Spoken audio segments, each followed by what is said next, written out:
Okay.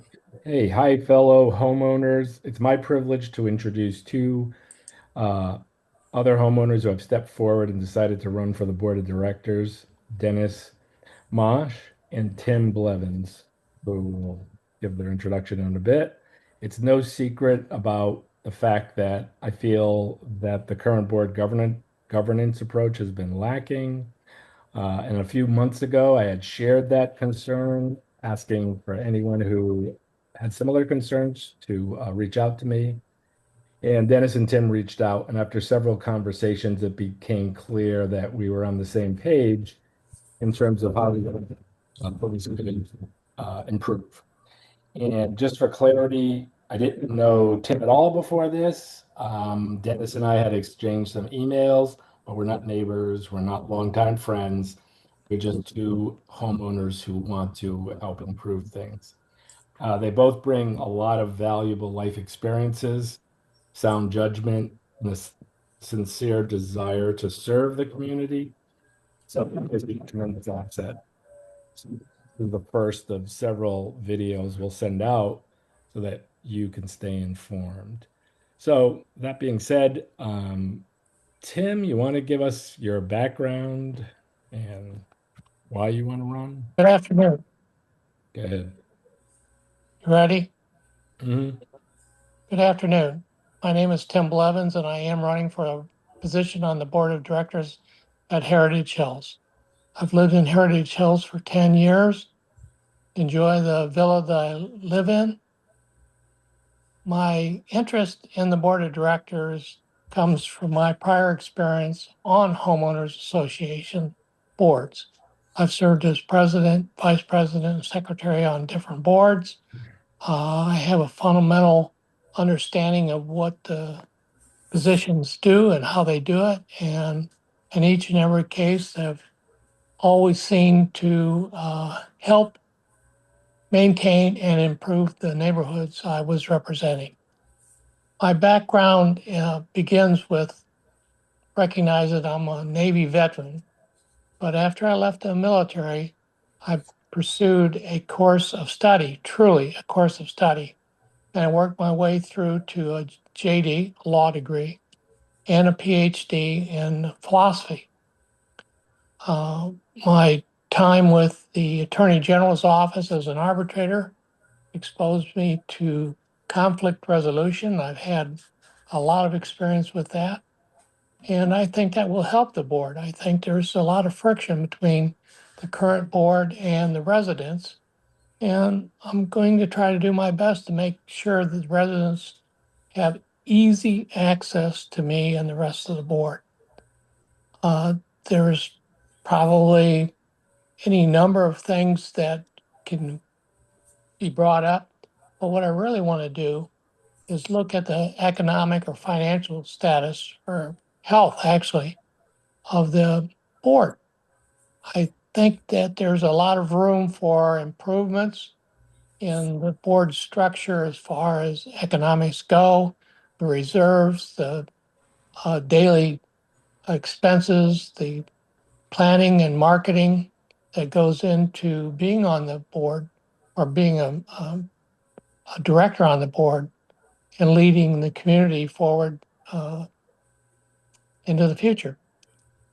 Anyway, I've had good experience with my neighbors. I hope to continue to having those good experiences with neighbors. Um, I want your vote. Thank you. Thanks, Tim. And Dennis, why don't you give us your background when you're ready? You ready?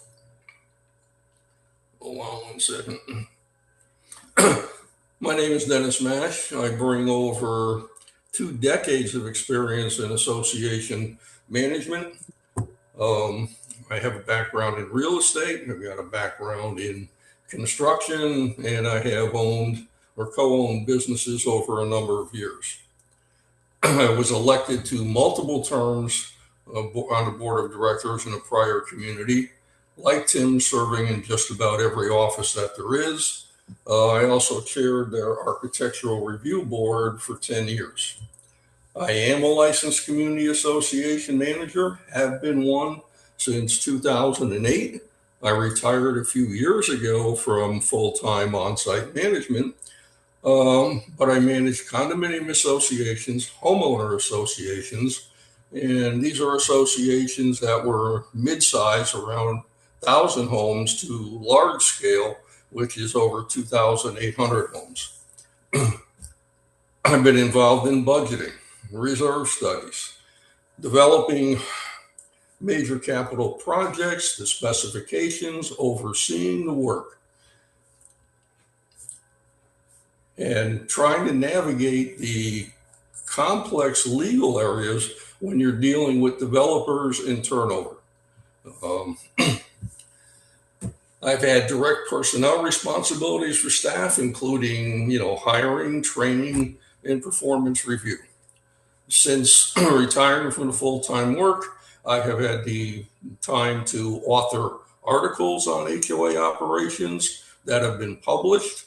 And because I'm still involved in consulting, I have a very extensive and strong network of quality vendors and professionals, that any association needs moving forward. As a senior level manager, I'm exempt from any of the state's continuing education requirements, but I stay current by attending the online seminars, in person classes taught by professionals, and I attend normally about 2 different expos every year. Heritage Hills is our home. But like any association in Florida, we are organized as a business corporation, and we need to be run and managed in a more professional manager than what I have been seeing and experienced. Um, there's almost no owner involvement. It almost looks as if current board, doesn't care. And there are too many things that I am seeing from my past experience that I believe need to be changed. Great. Hey, thanks, Tim. Thanks, Dennis. We really appreciate your involvement and your desire to make this community better. For those of you who are watching this video, remember Tim and Dennis are active candidates and they'll take your questions on Friday. We hoped you enjoyed Tim and Dennis's profile talk. Thanks for looking through this session, and we will be sending out more of these. And also keep an eye out on the Facebook page, in the Connect group, and in the platform group for another online Q&A session, totally open mic. And also, we will have an in-person session coming up very soon. So keep an eye out. Thanks.